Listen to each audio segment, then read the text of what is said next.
ಅಯ್ಯೋ, ಎಮ್ಮೆ ಏರಿಗೆ ಹೇಳಿದ್ರೆ ಕೋಣ ನೀರಿಗಿಳಿತಂತೆ. ಹಾಗಾಯ್ತು ಇವ್ರ ಕತೆ. ಏ ದುರ್ಗಾ, ಬೈಕಲ್ಲೇ ಹೋಗು. ಅದು ಹಾಗಲ್ಲ, ಅದು ಬೋಸು. ಅದು ಇದು ಅಲ್ಲ ಬೆಲ್ಲ ಏನಿಲ್ಲ, ನಡಿ ಹೋಗೋಣ. ಶಾನ್ವಿ ಕೀ ಕೊಡು. ಕಾರ್ ಕೀ ಕೊಡು.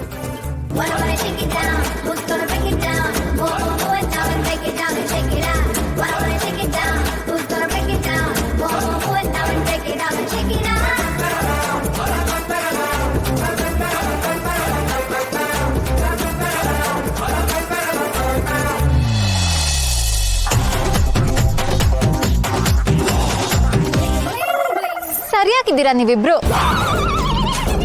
ಅಣ್ಣ, ನೀನ್ ಹೋಗಿ ಪೆಟ್ರೋಲ್ ಟ್ಯಾಂಕ್ ಮೇಲೆ ಕುತ್ಕೊಂಡ್ಬಿಡು.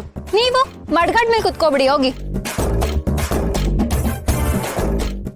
ಏನ್ ಅದ್ಕೆ ನೀವು ಹತ್ರ ಬನ್ನಿ, ಬಿದೋಗ್ಬಿಡ್ತೀರಾ. ಶಾನ್ವಿ, ಅದು ಅದ್ಕೆ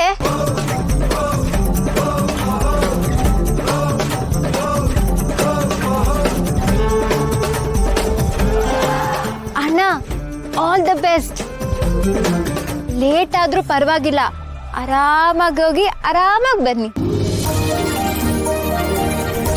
ಆರಾಮಾಗಿ ಹೋಗಿ ಆರಾಮಾಗಿ ವಾಪಸ್ ಬಂದ್ರೆ ಸಾಕಪ್ಪ.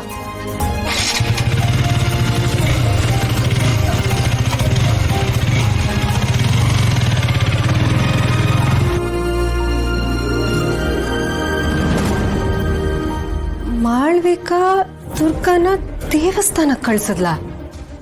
ನನ್ನ ಮೇಲೆ ನಾನು ಕಂಟ್ರೋಲ್ ಕಳ್ಕೊಂಡಿರೋದಕ್ಕೂ ಮನೇಲಿ ನಡೀತಿರೋ ಅನಾಹುತಗಳಿಗೆ ಈ ಮಾಳ್ವಿಕಾ ಏನಾದರೂ ಕಾರಣ ಆಗಿರ್ಬೋದಾ? ಇದೆಲ್ಲ ಮಾಳ್ವಿಕನ್ ಕೆಲ್ಸನಾ? ಅಲ್ಲ, ಅವಳಿಗೆ ನನ್ನನ್ನ ಕಂಟ್ರೋಲ್ ಮಾಡೋದಕ್ಕೆ ಹೇಗ್ ಸಾಧ್ಯ? ಹಾಗೆ ಮಾಡೋದಿದ್ರೆ ಯಾವತ್ತೋ ಮಾಡಿರೋಳು. ಆದ್ರೂ ಯಾಕೆ ಹೀಗಾಗ್ತದೆ?